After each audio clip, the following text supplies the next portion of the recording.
apa yang Anda miliki padamu. Kelolalah itu. Selalu kelola apa yang sudah di dalam tangan kita. Sedikit pun kelolalah. Karena itu nanti Tuhan sanggup lipat gandakan dengan caranya yang heran untuk menjadi jawaban di kemudian hari. Dan semua kebutuhanmu akan tercukupi. Saya kasih satu renungan. Saya berikan tema singkat sederhana aja. Rahasia 5 roti dan 2 ikan. Kita buka sama-sama di Markus pasal yang ke-6. Ayat yang Markus pasal 6 ayat 35 sampai 43. Cerita tentang 5 roti dan 2 ikan. Ada banyak rahasia di dalamnya dan kita pasti menerima rema-rema yang luar biasa. Setiap orang yang mendengar, setiap pasang telinga akan dapat yang berbeda. Catatannya nanti sama. Jangan lupa mencatat khotbah. Ini renungan saja, tapi tetap harus dicatat ya. Tapi nanti ya, sekalipun Anda catatannya sama, nanti aplikasi dan kuasanya itu spesifik masing-masing pribadi. Buka telinga. Rahasia 5 roti, 2 ikan. Pada waktu hari sudah mulai malam, Markus 6 ayat 35. Datanglah murid-muridnya kepadanya dan berkata, tempat ini sunyi dan hari sudah mulai malam. Jadi kejadian 5 roti 2 ikan itu in the evening atau waktu petang hari. Secara profetik saya tarik lebih jauh, ayat ini juga bisa bicara di mana ada kegelapan, itulah kesempatan untuk cari wajah Tuhan. Orang yang mencari wajah Tuhan biasanya nggak akan menemukan hanya wajahnya, tapi plus menemukan tangannya. Kesulitan manusia adalah ketika dia mengalami masalah, dia lari dari hadirat Allah. Karena dia merasa jawabannya ada di luar sana, Tuhan nggak sanggup menolong dia. Atau kalau Tuhan sanggup, Tuhan nggak mau. Jadi belum apa-apa udah WO dulu, udah merasa Tuhan itu tidak mau. Belum apa-apa sudah ada roh penolakan. Tuhan tidak bisa berkati kehidupan Anda kalau Anda entertain atau manjakan perasaan tertolak di dalam hati Anda yang tidak terbukti atau terbukti salah di hadapan Allah. Allah tidak pernah menolakmu. Hanya karena Tuhan belum melakukan sebuah mujizat, jangan cepat-cepat hakimi dulu. Karena itu pada waktu hari sudah malam, harusnya murid-murid datang ke Tuhan. Mereka malah pusing sendiri. Karena manusia itu logika banget. Dan saya nggak bisa salahkan sih, karena memang manusia itu kan terdiri dari panca indera. Apa yang dia lihat itulah kenyataan. Apa yang nggak kelihatan, dia nggak percaya. Karena itulah perlu doa seperti ini, bukan untuk ingatkan kita masih ada yang namanya jalur iman. Kalau kita sudah berusaha. Ya memang di luar sana ada orang yang iman-iman doang, lalu tidak melakukan sesuatu, itu jadi batu sandungan. Tapi bukan berarti gara-gara mereka, kita jadi trauma sama yang namanya beriman. Hanya karena di luar ada uang palsu, bukan berarti semua uang itu nggak ada asli. Nggak ada aslinya. Jangan sampai orang yang imannya kurang tanggung jawab membuat Anda jadi takut beriman. Merasa bersalah, merasa masa iman-iman saja. Masih ada jalur iman, makanya perlu doa seperti ini. Pada hari waktu malam, itulah tandanya mujizat akan segera terjadi. When you see problems all around you, then that's probably the best place for a miracle, right? Atau Anda lihat persoalan di kiri kanan, mungkinkah itu adalah lokasi yang paling strategis untuk mujizat terjadi? Saya punya satu kalimat, mungkin Anda bisa tulis ini. When you reach the end of your resources, you probably have just found the beginning of your miracle. Waktu Anda dan saya sampai kepada ujung tombak sumber daya kita sebagai manusia, kemungkinan besar kita baru saja menemukan permulaan mujizat kita. Itu dia. Nah, ini terjadinya malam hari, oke? AM, PM, AM, PM-nya, pagi, malamnya. Sekarang kita lihat ayat yang ke-36. Suruhlah mereka pergi, supaya mereka dapat membeli makanan di desa-desa dan di kampung-kampung sekitar ini. Ini perkataan murid-muridnya ini. Kalap, panik nih. Suruh mereka pergi, Tuhan. Kita nggak bisa kasih makan mereka. 5.000 orang laki-laki, belum lagi yang perempuan dan anak-anak. Berapa puluh ribu itu di situ, di bukit itu. Sudah suruh mereka pergi. Tapi jawab Yesus ayat 37, tetapi jawabnya, kamu harus memberi mereka makan. Kata mereka kepadanya, dalam protes tentunya, jadi haruskah kami membeli roti seharga 200 dinar untuk memberi mereka makan? Siapa bisa kasih makan puluhan ribu orang? Kalau satu roti seharga 200 dinar, berapa duit itu? Tuhan, kita nggak kaya. Dan sekalipun di sini ada orang kaya, Yusuf Arimatea atau siapa di tokoh-tokoh di Alkitab yang diberkati, apakah cukup semua harta ini untuk memberi makan semua orang yang kelaparan di dunia? Mereka itu lupa kalau mereka bicara sama Tuhan Yesus. Nah, ayat 36 dan 37 mengajarkan kita sesuatu. Salah satu rahasia 5 roti 2 ikan adalah supaya kita introspeksi. Gini, ayat 36, murid-murid Yesus berkata begini, Tuhan suruh mereka pergi. Tapi jawab Yesus di ayat 37, kamu harus memberi mereka makan. Please, hari-hari ini kita harus banyak introspeksi, mumpung kita ada banyak waktu untuk berdiam diri. Selama ini adakah di antara kita yang terlalu bossy, terlalu suka suruh-suruh orang, perintah-perintahin orang-orang di kanan kiri? Adakah di antara kita itu yang suka mengajarkan sesuatu tapi kita sendiri tidak pernah melakukannya atau double standard, luar dalam nggak sama? Kalau kita mau mengalami karya Tuhan semakin nyata, kita nggak harus sempurna. Tuhan itu tidak pernah berjanji memberkati orang jikalau dia sempurna. Tapi kita harus tulus. Orang salah kalau tulus, ada harapan untuk ditolong oleh Tuhan. Tapi kalau orang itu sekalipun sempurna, kalau dia tidak punya ketulusan, Allah tidak mau ada hubungan dengan orang tersebut. Luar dalam mesti sama. Suruhlah mereka, kata murid-murid pada Yesus. Tapi Yesus berkata, no, kamu harus beri mereka makan. Kamu jangan suruh-suruh orang kalau kamu sendiri tidak mau pergi kelaparan. Kamu mau makan, kok suruh mereka pergi, perut hampa, itu gimana? Janganlah kita suruh orang melakukan sesuatu jikalau kita sendiri tidak bersedia melakukannya. Jangan suruh orang lain melakukan apa-apa jikalau kita sendiri tidak pernah bersedia untuk melakukan apa yang kita perintahkan. Tuhan suruh kita tulus jadi orang. Hari-hari ini ternyata di masa-masa kita dirumahkan, ini ujian. Karena selama ini yang namanya Tuhan menjadi agama. Tapi sekarang kita harus berjumpa dengan orang yang sama. Tuhan itu akan menilai bagaimana kita itu memperlakukan orang lain. Hari-hari ini adalah waktu-waktu di mana Tuhan akan memurnikan umatnya. Kita semua diuji di taraf yang paling rendah. Kita harus menghadapi ini, segala sesuatu itu dengan kita tidak bisa lagi, kita harus apa adanya. Sehari-hari, bukan kita di rumah contohnya. Alkitab mengatakan di sini, di 36-37, janganlah kita punya standar ganda. What you want others to do unto you, do it unto others. And thus you will. Anda akan melihat sebentar lagi, apapun yang Anda jama akan dilipat gandakan oleh Tuhan. Apa yang Anda ingin orang lain lakukan pada Anda, lakukan itu kepada orang lain dulu. Ayat 38. Tetapi ia berkata kepada mereka, berapa banyak roti yang ada padamu? Yesus ngomong begini, berapa banyak sih roti yang ada padamu? Cobalah periksa. Sesudah memeriksanya, mereka berkata, 5 roti dan 2 ikan. Garis bawahi di ayat 38, yang ada padamu. Yesus bertanya, berapa banyak roti yang ada pada kalian semua? Nah, di sini ada sebuah hikmat rahasia 5 roti 2 ikan cerita ini. Selalu gunakan apa yang ada padamu untuk memperoleh apa yang belum ada padamu. Jangan berangan-angan, aduh andai kata aku punya itu. Kelola dulu yang ada pada Anda. Untuk Anda mendapatkan apa yang Anda butuhkan kemudian hari. Saya ulangi. Banyak orang itu selalu menginginkan sesuatu yang dia belum miliki. Atau dia menyesali sesuatu yang hilang di masa lalu. Atau yang sekarang dia tidak miliki di masa kini. Orang itu selalu merindukan lubang pada donatnya. Mereka tidak pernah melihat rotinya. Tuhan tanya sama murid-muridnya, lu orang punya berapa roti? Bukan berapa lubang. Jangan lihat berapa ribu orang. Apa yang kau miliki? Aduh Tuhan, sebut aja malu dibanding dengan kebutuhan dan keperluan mereka. Apa artinya 5 roti 2 ikan? Nah itu dia Tuhan bilang. Jawaban telah tiba. Bukankah Tuhan tanya, kalian punya berapa? Mungkin mereka ragu-ragu mengucapkannya, tapi akhirnya ketahuan mereka punya 5 roti 2 ikan. Tuhan bilang, pertanyaanku sederhana, kamu punya apa? Aku tidak tanya kepadamu, kata Tuhan pada murid-muridnya, kamu bisa beri apa?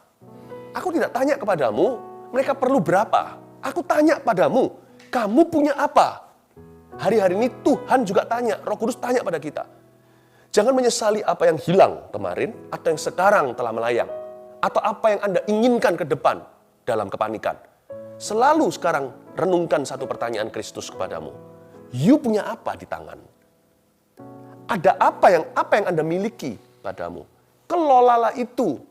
Selalu kelola apa yang sudah di dalam tangan kita. Sedikit pun kelolalah. Karena itu nanti Tuhan sanggup lipat gandakan dengan caranya yang heran untuk menjadi jawaban di kemudian hari. Dan semua kebutuhanmu akan tercukupi. Apa yang di tangan? Gajiku tinggal setengah. Ya itu, jangan berkata sudah separuh hampa, tapi setengah terisi. Puji Tuhan, masih ada 50%. Dengan ini, akan menjadi something, akan menjadi sesuatu nanti. Selalu gunakan apa yang ada padamu untuk mendapatkan apa yang belum ada padamu, yang nanti akan ada. Selalu pakai yang sudah ada di tangan. Always use what you have, not use what you don't have. Use what you have to gain what you do not yet have. Semoga Anda malam-malam setelah makan gini, saya ajak sedikit muter, mikir, supaya bisa nangkep ya, maksud saya ya. Tuhan tanya sama mereka, berapa banyak roti yang ada padamu? Tuhan tanya padamu sekarang, kalian masih punya apa? Serahkan pada Tuhan. Jadilah seorang pengasih, jadilah seorang pelayan, jadilah seorang pensyukur. Nggak tahu ada kata seperti itu nggak? Jadilah seorang pemberi, orang pemberi. Tuhan tanya sama mereka, kalian punya 5 roti, 2 ikan kan?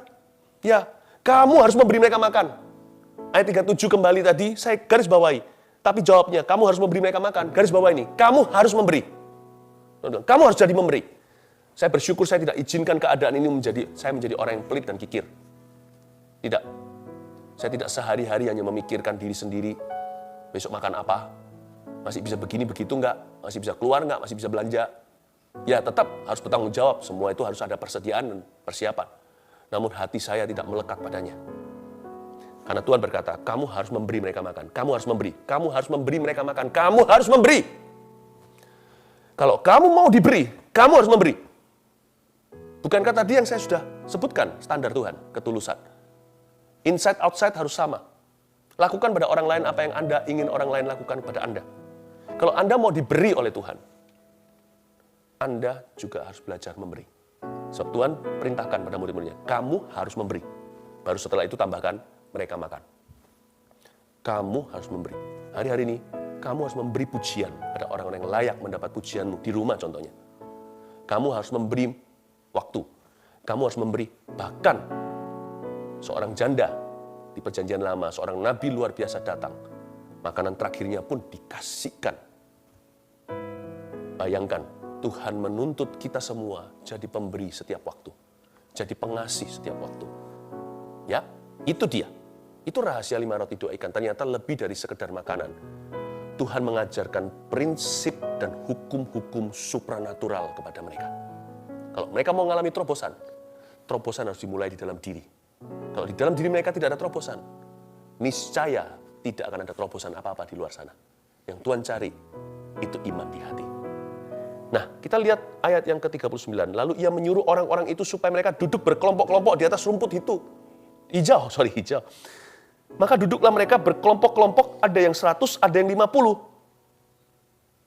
Ada yang 100, ada yang 50 orang.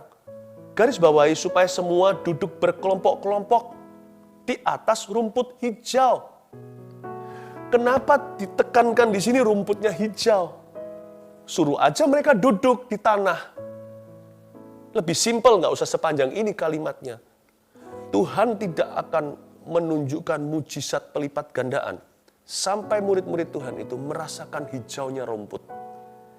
Jangan bandingkan rumputmu dengan rumput tetangga yang kelihatan selalu lebih hijau dari rumput Anda. Belajarlah rasa puas dan bersyukur dengan yang sedikit padamu atau dengan yang lebih sedikit sekarang padamu.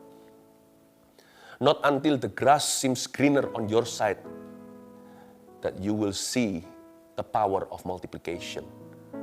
Sebelum Anda bisa setuju dengan Kristus bahwa rumput di rumahmu lebih hijau daripada rumput di tetangga, Anda tidak akan mengalami pelipat gandaan apa-apa. Karena lipat ganda itu hanya dengan cara menengadah dan bersyukur atas 5 roti 2 ikan itu. It was given through thanksgiving. Itu diberikan melalui rasa syukur. Jadi karena itu ditekankan, mereka semua disuruh duduk sama Yesus Murid-murid itu loh, suruh orang-orang itu duduk 5.000 orang itu berkelompok-kelompok di atas rumput yang hijau. Katakan berkelompok-kelompok. Ya. Salah satu hal lagi yang diajarkan di dalam 5 roti 2 ikan ini, dalam cerita yang luar biasa ini adalah di masa-masa ketika kita diperhadapkan dengan sebuah kebutuhan yang luar biasa, melebihi kemampuan kita manusia untuk memenuhinya. Tuhan suruh hati kita belajar berhikmat begini. Belajar untuk mengelompokkan masalah menurut tipe dan jenisnya. Coba Anda dan saya bisa melihat apakah masalah kita ini masalah yang sifatnya masalah itu sifatnya teknis, praktis, atau masalah rohani. Kita harus bisa memilah-milah di dalam benak batin pikiran kita. Tuhan tidak mau kita itu tiba-tiba langsung udah campur baur perasaannya. Karena kita tidak menerima roh yang membuat kita menjadi ketakutan. Kita menerima roh yang membuat kita punya pikiran itu tertib. Dalam bahasa Inggrisnya, we receive the spirit of sound mind. Pikiran yang tertib itu bisa mengelompokkan atau mengkategorikan problema. Lord, I have a problem. Waktu kita mendekat pada Tuhan, disinari pikiran, akal budi kita pun main. Roma 12 katakan itulah pembaharuan pikiran. Disinilah kita bisa menaruh dalam kategori, meletakkan yang ini masalah sifatnya relasional, yang ini masalahnya praktis, yang ini masalahnya rohani. Nanti Tuhan juga bicara kepada Anda, solusinya di mana? Sesuai dengan bijaksana yang Allah letakkan di dalam hati dan pikiranmu. Nah, yang ini solusinya adalah komunikasi. Yang ini solusinya adalah menabung. Mengalokasikan dana dengan smart sekarang. Ini mengencangkan sabuk, yang ini jangan kau tahan. Give, it will come back to you. Good measures press down, shake it together, running over you. Nanti juga Tuhan akan memberitahu kepada kita solusinya. Yang ini bukan untuk ditahan, ini berkat untuk ditabur. Kalau yang tadi itu untuk ditabung, yang ini untuk ditabur. Berikan pada Tuhan. Dan takaran yang kau pakai, waktu memberi akan dilimpahkan kembali kepadamu. Jadi Anda akan mengerti. Jadi jangan stres sendiri. Percayalah dalam Kristus ada jalan. Mungkin bukan jalan tol, ada jalan tikus, so pasti. Pokoknya ada jalan, wong namanya Yesus adalah jalan kok, pasti ada jalan. Mungkin jalannya nggak seperti dulu. Dan belajar untuk bisa merangkul terlebih dulu dan menerima the new normal, normal yang baru. Orang yang berkata, zaman dulu enak ya, kata pengkhotbah, tidak mengucapkannya dengan bijaksana. Itu bukan dari hikmat dia mengatakannya. Karena orang yang selalu melihat ke belakang, enak ya bawang prei dan brambang yang ada di Mesir, dia tidak akan pernah lihat Kanaan. Sekarang kita ini kecepit di tengah, di padang pasir, mungkin putar-putar di sana 40 minggu. Jangan sampai 40 tahun mati di situ. Tuhan suruh mereka duduk di rumput yang hijau, bersyukur dulu, thanksgiving. Thank you. Rumputku lebih hijau. Rumputku tidak segede lapangan golf di sebelah sana. Tapi saya nggak bisa bayangkan harga yang mereka bayar untuk bil airnya, untuk bon airnya. Aku nggak iri. Tuhan tidak bisa berkati hati yang iri. Tuhan tidak pernah berkati Kain, dia berkati Habil. Ketika setelah itu Tuhan akan ajarkan kita, sekarang ya saya ajari, kelompok-kelompokkan orang-orang. Karena Alkitab tidak mengatakan mereka mengelompokkan berdasarkan jumlah. 10-10 atau 5-5 atau 50-50 nggak dikatakan begitu di ayat ini. Jadi mereka mengelompokkan berdasar apa? Berdasarkan insting. Murid-murid diajari untuk smart di lapangan. Kalian jadi satu. Kalian berapa family? Kalian berapa keluarga ya? Oke, ini cousinmu ya? Oke, duduk sama-sama. Tiba-tiba 5.000 atau puluhan ribu orang itu tertata dengan teratur. Murid-murid belajar smart. Kelihatannya hanya memberi makan. Itu sebenarnya seminarinya Tuhan. Diajari untuk mengatasi masalah yang terjadi di depan mata. Kamu harus bisa mengkategorikan. Ini problema apa? Yang ini harus masuk di kantong yang mana? A, B, atau C. Nanti solusi akan datang juga seperti cara Tuhan turunkan mana per family atau per kategori. Tuhan juga akan bicara, mempilah-pilahkan visimu. Visi itu ada jangka panjang, ada jangka pendek. Maksudnya jangka panjang, jangka pendek bagaimana? Ada visi yang sifatnya panjang. Kalau sekarang kita ingin pikirin terus. Kalau begini terus, aku udah bangun semua portfolioku, tiba-tiba sekarang ludes begini. Aduh, padahal aku ingin sekali jadi orang yang sukses banget loh. Akan frustrasi orang yang seperti ini. Ada visi itu harus dikategorikan. Mungkin sekarang lebih baik Anda berpikiran lebih jangka pendek dan jangka menengah. Sehari demi sehari, sebulan demi sebulan. Miliki visi bulan depan, aku akan mencapai ini. Jangan angan-angan muluk-muluk dengan cita-cita dulu, malah frustrasi. Orang yang smart dalam Tuhan juga akan bisa memilah-milah visi mana jangka pendek, mana yang jangka panjang. Dia bisa mengatur ekspektasinya sendiri. Kelompok-kelompokkan orang. Ya nak, kira-kira itu hikmat yang kita terima dari 5 roti 2 ikan. Ayat yang ke-41. Dan setelah ia mengambil 5 roti dan 2 ikan itu, ia menengadah ke langit dan mengucap berkat, lalu memecah-mecahkan roti itu dan memberikannya kepada murid-muridnya, supaya dibagi-bagikan kepada orang-orang itu. Begitu juga kedua ikan itu dibagi-bagikannya kepada semua mereka. Dan mereka semuanya makan sampai kenyang. Nah, ini nggak ada teorinya. Mujizat kalau ada teori itu proses manusia, itu bukan mujizat. Ajaib. Itu plan A-nya Tuhan. Ajaib. Itu tidak ada rumusnya. Kalau ada rumus, bukan keajaiban namanya. Yang ini saya tidak bisa kasih poin apa-apa. Simple aja mengingatkan Anda 41 dan 42. Somehow, the end will meet. You will be able to make the ends meet. Satu ujung dengan ujung lain itu nanti akan ketemu dalam rencana Allah. Semua disambung, berkesinambungan menjadi sebuah rencana besarnya. Pokoknya, kalau Anda berdoa cari wajahnya, nggak hanya menemukan wajahnya, tapi juga tangannya. Percayalah, mujizat masih terjadi. Disinilah yang disebut campur tangan Allah. Kalau lain ditolong, saya juga. Tangannya terbuka untuk kami, sekeluarga. Yang ini nggak ada rumusnya. Waktu saya baca ayat 41, Yesus menengadah ke langit dan mengucap berkat. Tiba-tiba 5.000 orang makan. 20.000 totalnya kali. Semua makan, besar, kecil, tua, muda. Laki-laki, perempuan. Kalau Anda tanya sama saya, gimana kejadiannya? How do I know? Ahli teologi juga kalau mau selidiki ini, bisa meledak kepala, nggak akan bisa menemukan dari sini kok bisa ke situ. Makanya namanya miracle. If you don't believe in miracle, you shouldn't be a Christian. Kalau saya tidak percaya mujizat bisa terjadi, bahkan kita tidak boleh jadi orang Kristen. Kekristenan itu apa? Kita percaya seorang pribadi yang lahirnya tanpa melalui sperma papanya. Lahir dari kandungan seorang Maria, seorang gadis tulen. Coba bayangin.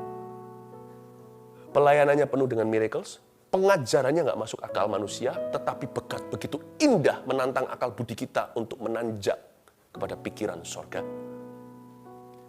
Lalu Yesus itu matinya bukan pada kehabisan darah, tapi menyerahkan nyawa. Orang bisa menyerahkan kepadamu, kuserahkan nyawaku, gitu. Bahkan sebelum mati sudah memprediksi, 3 hari aku bangkit. Mana ada cerita itu? You're believing in a person with all these miracles, dengan semua miracle traits ini. Lalu pada hari ketiga kuburnya kosong, bangkit. Bahkan kita nggak bisa menyebut kita gereja perjanjian baru tanpa percaya dengan bahwa mujizat masih bisa terjadi. Why? Mujizat gereja pertama kali lahir, happy birthday to you, happy birthday to you. Setiap tahun kita harus merayakan anniversary sebuah miracle terjadi, lidah api di atas 120 kepala. Itulah caranya gereja lahir di dunia. Gereja jangan berubah menjadi gedung. Orang Kristen jangan berubah menjadi agama dan teori. You're believing in a person who was a miracle all the way. Dari lahir, sampai mati, sampai bangkit, sampai naik ke sorga. Disaksikan di depan 500 pasang mata.